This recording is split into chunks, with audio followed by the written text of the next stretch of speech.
Hello and welcome to episode 18 of the Catholics Against Militarism podcast. I am honored to have here as a special guest on this Veterans Day weekend, Andrew Bacevich. Welcome, Andrew. Thank you for being here. Glad to be with you. I'm sorry, I forgot to ask you. Did I pronounce your name right, Bacevich? That's correct, yes. Okay. You got it. Mm-hmm. Now, if you just give me about 20 minutes to read your bio. No need. Let's just former professor, former soldier. That's all you got to say. All right, great. That's one of the reasons why I'm happy to have you here. You have experience both in war. You are a veteran yourself. You spent 20 years in the military, but you're also an academic and a historian. So I'm really happy to have you here today. I'll just start out by telling you that I discovered you from reading Commonweal magazine. Mm-hmm. Over the last decade, I used to have a subscription to Commonweal, and I found you in that magazine. And every time your name was on the cover, I would put everything else aside and I would flip right to that page and I would read your articles. But I always thought to myself that you were a strange voice to be reading in Commonweal. You struck me as more of a conservative. I am. And I would call myself a conservative as well, more culturally and politically. But so you were a very strange voice for me to hear because you were in a more liberal magazine, but you were a conservative anti-war voice. And so it always struck me as strange. I just thought, why is he being published in this magazine? And then I did a little research, and it turns out that you used to write for like First Things and National Review in the 90s, correct? Yep, that's correct. Mm-hmm. What happened? Why did you suddenly switch to publishing articles more in Commonweal? Well, I don't know if I suddenly switched, but as a Catholic, and as a Catholic who would like to contribute to, in whatever way, to Catholic intellectual life, seems to me that Commonweal is a very important institution. I mean, it is from its founding, which is just about 100 years ago now, it has been a lay Catholic magazine, a Catholic magazine edited and run by lay people. And so, independent of everything else, I have felt for a long time that I ought to contribute to that very worthy enterprise. Now, as to writing for National Review and First Things, I think the Iraq War, or the immediate period after 9/11, brought about a rupture, at least from my point of view. I don't think they care about me one way or the other. But when they both came out strongly in favor of the Iraq War, I just said, man, these folks aren't on the same team I am. And so I felt that I could do better writing for other outlets. Although I do consider myself a conservative, I write from time to time for The Nation magazine, which is to the left what National Review is to the right, and I feel very comfortable doing that. I don't agree with everything The Nation stands for, but I think when it comes to the role of American military power and the use of force, we're pretty much on the same page, and so I'm more than happy to contribute to that outlet as well. Great. Well, I'd like to talk just briefly about your upbringing. I know, were you born and raised Catholic? Oh yeah. My parents are both cradle Catholics. Their parents were Catholics. I was born in Illinois. My dad grew up in Indiana. My mom in Illinois. Mm-hmm. Most of my young boyhood was in Indiana. It's where my dad took us back to after he finished his training to become a doctor. Okay. And then you went to West Point and graduated in 1969. That's right. Talk about a time to be graduating from West Point. What made you go to West Point? Well, all kinds of reasons, I suppose. Not least of them, it was a free education. I'll put that in air quotes because it's free in the sense that you don't pay tuition, but you got to pay them back with several years of your life of military service. Mm-hmm. So that was part of it. I was drawn to, I knew, I had a strong feeling growing up in the Midwest that I wanted to go to school somewhere in the East. From my Hoosier perspective, I fancied that, sophistication was out there in New York, in Philadelphia, in places like that. So I had a strong sense I wanted to go sample all of that. There were other schools I could have gone to, and probably in retrospect should have. I don't think West Point was a good choice for me, but that's where I ended up. And going to West Point, you become. This is not true with everybody who goes there, but I think it is an experience that shapes character, shapes personality, shapes outlook, and conditions people who graduate to think along, to have certain common perspectives. And so they made me into a soldier. And it took me a while for me to not be a soldier anymore. Okay. So when you went right in 1969, you went straight from West Point and you went straight into the Vietnam War, and you were there until 1972, I believe? No, I mean, first of all, we didn't go straight, and we graduate and had to go through some training and preparatory work. But roughly a year after graduation, that is to say, in the summer of 1970, I deployed to Vietnam, and I was there 1 year until the summer of 71. So that was my wartime service. I stayed in the Army after that. But it was nothing comparable to Vietnam. Yeah, you're very honest. I read your book, The New American Militarism. I'm just going to show it to people. This is an amazing book. I know it was written in 2005, but I feel like it's just as relevant right now. And it really, really helped me. I've been wondering for 15 years, what in the world is going on with our foreign policy and with our country? And this was just super clarifying. You really do a great job diagnosing the new American militarism and explaining what's happening. But one thing that you're really honest about in here is that you say that your time in Vietnam was, quote, merely baffling, and that this represents a continuing effort for you to try to make sense of that experience. I was wondering if you could just talk briefly about your feelings on the Vietnam War and your experience there. I mean, my views have changed over time. They've evolved. When you're serving, especially if you were an officer, I was an officer. I think it would be the experience of young kids who are conscripted right after high school. Probably their perspective would be different than mine. But as an officer, you want the enterprise that you are engaged in to be meaningful. You want to believe that what you're doing is worth doing. And, it's been almost a half century since my Vietnam tour, and I've long since come to the view that the war was just totally misbegotten. I mean, a mistake from the day this is during the Eisenhower administration, from the moment that we decided that we had to invest a national effort in trying to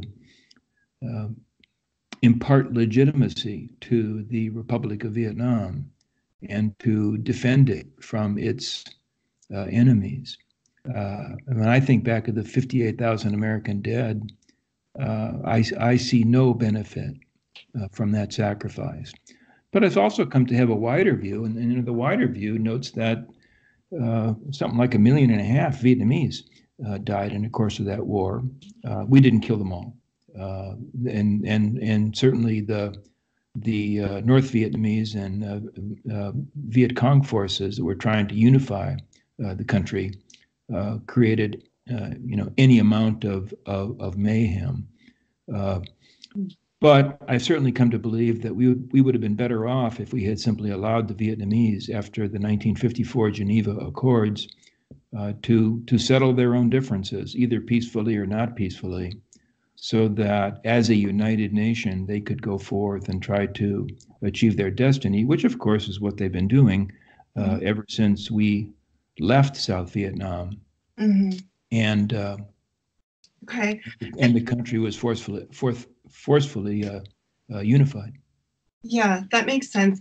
I was wondering, so you were born and raised Catholic, and that was really the height of the anti-war movement when you were over there. And, I think the Vietnam War had the most Catholic conscientious objectors of any war. Even in World War II, it's very rare, but it became or I didn't know that. That's interesting. yeah. Did you have any what did you have any problems reconciling what you were doing fighting that war with your Catholic faith at that time, or did it seem totally compatible? Well, compatible because I didn't think too deeply about it. Uh-huh. I mean, Yeah. In retrospect, the moral complexity of that moment in our history, Mm-hmm. and in particular the moral complexity for those of us who were in uniform, Mm-hmm. is blindingly obvious. But at the time, the easier way to handle this was to ignore the moral complexity, Mm-hmm. was to get up in the morning and say, well, I'm a soldier and I've been sent here to do my duty, so I'm going to do my duty the best I can. I'm going to try to make sure that the people I'm responsible for don't get killed. Mm-hmm. Then I'm going to serve out my tour and go home again and try to figure it all out. Mm-hmm. Yeah. So I really only began to think about the Vietnam War after I redeployed back to the States. Only then did I begin to read about the origins of the war, about U.S. involvement in the French Indochina War in the late 40s and early 1950s. So it took a while for me to come to a more comprehensive understanding of how we had gotten ourselves mired in such a terrible situation. Would it be fair to say that as a 23-year-old young American man, you weren't thinking too hard about Catholic teaching on war? Oh, absolutely. Yeah. Absolutely. Yeah. Yeah. So I'd like to talk to you a little bit about in the book. I thought one thing that you do is you're great at dispelling myths. You point out these kind of collective myths that we all buy into, and point out. So I thought I could talk to you about the first myth that you talk about in this book, and you're specifically talking. I think you're talking about the War on Terror. Is the myth of self-defense. So it is a tenet of the just war doctrine that nations can only fight in self-defense, that the aggressive use of force is immoral. And you do a great job of, it's often occurred to me that there's a fine line between self-interest and self-defense. Self-defense can quickly morph into protecting one's interests. And then you talk about something in the book called, you take it a step further and you talk about something called institutional self-interest and the role that that might be playing here in the 21st century. Can you describe a little bit what you mean by that? Well, it's a good question. It's a complicated question. Yeah. It is certainly the case that at least until the end of the Cold War, Americans like to think of themselves, but really as peace-loving people. People who had an aversion to war, people who only fought when it was absolutely necessary. There was no other recourse. I have a quote from your book I'd like to read real quick from Ronald Reagan that I thought was great. He said, "Our country has never started a war. Our sole objective is deterrence, the strength and capability it takes to prevent war. We don't want war. We don't seek to fight wars. And we don't want to conquer or coerce others." Yeah, so that's a good quote to pick out. And Reagan might even have believed it. But that is a massive distortion of American history and the American military experience. I think it comes far closer to the truth to say that we have long believed that when we choose to use the sword, that because we are America, that the cause itself is justified. And that line of thinking can provide a moral cover to all kinds of mayhem. I mean, if you balance that quotation from Reagan against the reality of the Mexican War, for example, which was an offensive war conducted by the United States in order to detach California and the Southwest from Mexico and bring that vast stretch of territory into the Union. If we look at something like the Spanish-American War, the War of 1898, justified on our part by determination to liberate Cuba from Spanish colonialism. And lo and behold, in the course of liberating Cuba, we annex Hawaii, which had been an independent republic, or a monarchy, I should say. We annex the Philippines on the far side of the Pacific Ocean, which had been a Spanish colony. And we scoop up various other territories, Puerto Rico and Guam and so on. So we portray that war as a defensive one, as inspired by moral concerns about the suffering Cubans. But that was an excuse to go out and of an imperialistic adventure. So this is the problem, though. This is the problem of not being able to see our history and therefore not being able to see ourselves in a truthful way. I would agree with that. You do a great job in the book of dispelling that myth of self-defense, and last resort is another tenet of the Christian Catholic just war theory, that you can only go to war as a last resort. Right. And in your what to me is the best explanation of neoconservatism I've ever read is in this book. Once again, you guys should read it, The New American Militarism. We hear this word all the time, neocons, throwing it out. And you really put forth the main propositions and tenets of the neoconservative worldview. And they do not believe that war should be waged as a last resort. The way that you describe it in the book is that these people who are in control of our foreign policy really believe in using force for not just to defend, not as a last resort, but to create, to transform the world, almost to create a revolution. Right, to liberate, from the claim to liberate, to liberate Iraqis from the rule of Saddam Hussein, for example. Now, I'd say 2 points about the neoconservatives. First of all, I think it's very important not to exaggerate their influence. I think that their influence at the present moment, for example, has been severely diminished.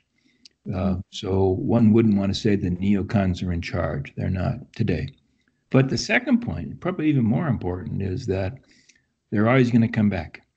That in a sense, the neoconservatives, that is to say, these people in the mostly the 80s, the 90s, and the immediate aftermath of post 9/11, who were gung-ho to launch on some military crusade, they are that viewpoint has existed throughout our history, even before there was a republic, even back in when we had the Anglo-American colonies. The notion that we not only can use force but should use force in order to liberate or to spread our values is a persistent theme. And the reason I think it's worth noting is because even if they really screwed up after 9/11, they'll be back again. And they may be called something different next time. Right. But that missionary instinct and the insistence upon putting military power to work for ostensibly worthwhile purposes, we'll see that again. Okay. That was really helpful too. And then you did a great job too in this book of talking about Christian Zionism and the effect of the evangelicals. Yeah. And so you propose that the way I had always understood it was in this sort of messianic role that the Jews needed to return to Israel in order to bring about the end of time or the coming of Christ and all that stuff, and I understood that part. Yeah. But what you opened my mind to in this book is that Israel as a state has a particular view of the use of force in the way that they use violence and force, and that somehow that has been adopted by the United States. Right. and you call it a loophole in the just war theory. So, Like, when the state of Israel came into existence after World War II, it was indeed surrounded by hostile nations. The Israelis claimed that they were in a position of weakness and vulnerability. We now know that they were always militarily superior. The Israelis really have had a remarkable knack of organizing a society so that it can fight effectively. And they have energetically developed military power in all its manifestations, to include nuclear weapons.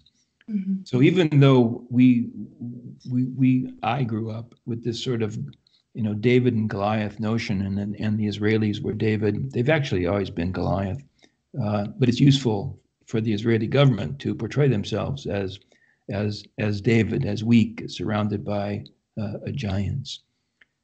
And because of the Israeli the mindset of we are always in danger of being destroyed, the next Holocaust is just around the corner if we let our guard down. They have long had a particularly aggressive approach to using force. It is part of the Israeli way of war to strike first, not in response. The object of the exercise is not to defend, but to get in the first strike, to disable the adversary before the adversary can actually pose a threat. Mm-hmm. And my argument on this point is that notion seeped into American thinking about the proper use of force. This occurred during the 1970s, during the 1980s, into the 1990s, and then emerged in mature form after 9/11. Okay. So 9/11 is this horrible, vicious, destructive attack by a small number of operatives of Al-Qaeda, most of them Saudis, and the George W. Bush administration. George W. Bush himself very much caught up in that missionary attitude that we talked about a couple minutes ago. Sets out to do what? To go attack Al-Qaeda? No, to attack Iraq, which had nothing to do with 9/11. But here it seemed to senior members of the George W. Bush administration, I'm referring to people like Vice President Cheney and Secretary of Defense Rumsfeld and Deputy Secretary of Defense Paul Wolfowitz. Here was the opportunity to really put American military power to work. Mm-hmm. The idea was not to overthrow Saddam Hussein because he posed any particular threat to the United States. No, the idea was to overthrow Saddam Hussein as the first step in a larger project of transforming much of the Arab world, the Muslim world, so that it would not be a source of threat to the United States. Mm-hmm. The object of the exercise was to bring the American way of life to that part of the world. And they believed genuinely, not cynically, they believed genuinely that American military power was so great that this was a feasible project. Mm-hmm. And that was the kind of, that reflected a kind of Israelification of American military thinking, in my view. Okay. The other tenet of the just war theory is that one must have a serious prospect of success. And we're still fighting this war, however, 15, 16 years later. And right. So it seems to me that, well, first of all, you disagreed with the invasion of Iraq, correct? You disagreed. You were a dissenting voice. You did not believe we should be doing that. That's correct. Do you believe that it was a lie that got us to go over there, or just a mistake? Well, some of both. I mean, there were certainly lies told with regard to the Iraqi weapons of mass destruction program, mm-hmm. and about Iraq's ostensible relationship with Osama bin Laden. I mean, people within the George W. Bush administration and journalists, sort of war cheerleaders, were playing up facts that simply weren't facts. Mm-hmm. But to your point about a war can only be justified if you can see some reasonable expectation of achieving success, I don't dissent from that precept. But I think if we are realistic about military history, what we have to admit is you never know if there's a realistic prospect of success, because war is so fraught with uncertainty and chance. If you look at 1914 and the beginning of the European War, Germans had the best army in Europe, and they had thoroughly planned for the war that began in August of that year. And both the general staff and the political leadership was confident. Not that there were not risks, but they were confident that this was a winnable war. Turned out to be a total fiasco. The French general staff felt the same way. They thought they had this thing figured out. Mm-hmm. And the Americans, after 9/11, thought that they had war figured out. Yeah. And they were totally wrong. And you make the key point. Here we are all these years later with these wars still dragging on and not able to see what positive benefits resulted from the so-called global war on terrorism. Right. And I think the other big question mark is that they justified a preventative war because the war, they said, would be less worse than what would happen if we didn't do it. And the theoretical question of the evil that will happen if you don't do something is never really known. That's the key point. You never know. And so people who opt for war tend to make best case assumptions, that the war will be over by Christmas, mm-hmm. That casualties will not be significant. Remember Paul Wolfowitz's famous statement that he couldn't imagine that the war would cost more than about $60 billion, and he felt certain that the Iraqis, because of the Iraqi oil reserves, they'd pay for the cost of the war. I mean, good Lord, we don't know how much that Iraq war is going to cost before the final bill's paid, but the number is certainly in the trillions. Mm-hmm. And no, the Iraqis are not going to pay for it. So this tendency to make best case assumptions is also a problem. Yeah, the other tenet of the just war theory is that the use of arms must not produce evils and disorders greater than the evil to be eliminated. Well, but again, how do you know that going in? Right. It's almost you can persuade yourself that you are honoring that proviso by making very optimistic assumptions about how the war's going to go. Mm-hmm. But we've seen time and time and time again that the people in charge don't know how the war's going to go. Remember our own American Civil War. Both Abraham Lincoln and his generals on the one hand, and the Confederate generals on the other hand, both genuinely believed that there would be one big fight and that would decide the war. Mm-hmm. Union assumed we'd lick the rebels in one big fight and they'd quit. And the Confederacy assumed that inflict one major battlefield defeat on the Union and that they would be allowed to go their way. What we ended up with was a war that went on for 4 years and killed 500,000 Americans because it's so difficult in advance of the event to understand how a war is going to unfold. And I would say that from a Catholic perspective, too, I think we're talking about, the nature of evil and how when you use, when you engage, when you try, there's no way to kind of manage that. I once heard a priest describe it as like jumping on a waterbed. Like you can try to squelch it over here, but it's just going to pop up over here. Yeah. And so I just appreciate what you're trying to say, and that we have to respect I don't know, it seems like there's a certain hubris in this idea that we can predict these things and we can manage these things. And well, I mean, that's why, again, my understanding of just war theory is one of the big emphasis is on last resort. You know, right, you don't right. go to war, you don't go to war unless there really seems to be no alternative.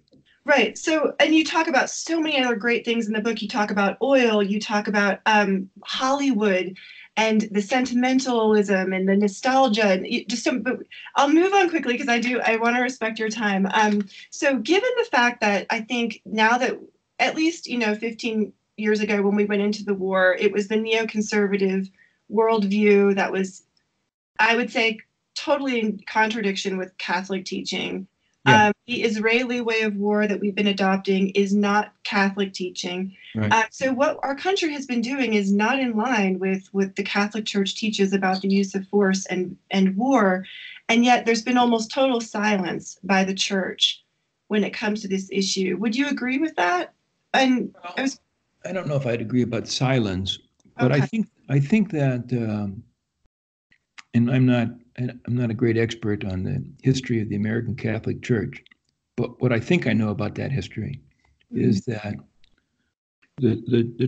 our church in this country was originally an immigrant church, and the hierarchy recognized that it was absolutely essential to facilitate the assimilation of American Catholics into the mainstream of American society, to help Irish, Italians, Poles, my grandparents, Lithuanians, to find their way in American life. And that, therefore, one of the things that the hierarchy tended to do was to emphasize that the American church was a patriotic church, that the American church, that American Catholics could be counted on to rally to the colors in any time of need. And I think that fairly deep-seated inclination still exists to some degree. Now, let's face it, certainly during Vietnam, there was a fairly robust Catholic presence in the anti-war movement, and there were some famous clerics who played a leading role in the anti-war movement, but they were the exception rather than the rule. And it's a tough question, but one worth contemplating. How do we want our church in America to position itself on these matters? We are part of the United States. This is our country. We love our country. But how then should that affect the way the church views matters of war and peace? And I think this is something I don't know much about, but my sense is that the hierarchy hasn't really come to a proper conclusion on that matter. Okay. Yeah, thank you for that. So I guess as you've gone from, this might be a hard question to answer in a couple minutes, but as you've gone from somebody who was a veteran, who had a 20-year career in the military, you were a colonel, you were there in the Vietnam War, you were there in the anti-communism, the Cold War, and now you're more of a dissenting voice who's not supportive of the wars we're in now. Did you change, or did the military change? Did the country change? Or was it a little bit of both? I think it's all of the above. Yeah. My own view of the Cold War has changed over time. I no longer think about the origins of the Cold War or the stakes in the Cold War in the same way I did back when I was a lieutenant in 1969 or 1970. But it's also true that it's also true that period in our history is long gone. We live in a different time. And I think the differences invite us to, not simply kind of appropriate Cold War thinking and apply it to the present moment, but invites us to think anew. I mean, I'll give you one specific example. And it was when I was in the military, we didn't worry about climate change. Climate change hadn't been discovered. And so in thinking about the threats to our national security, that didn't factor. Now it seems to me that if you're serious about concerning yourself with the national security of our country, the well-being of our people and of the planet, then you have to take very, very seriously the threat posed by climate change. And if you do, then that changes the hierarchy of other threats. And we live at a time when China has emerged as a great power. China has emerged as a potential adversary of the United States. I hope it will not become an actual adversary, but it's a potential adversary. And yet, if there is going to be any kind of an effective response to climate change, that response is going to have to occur in partnership with China.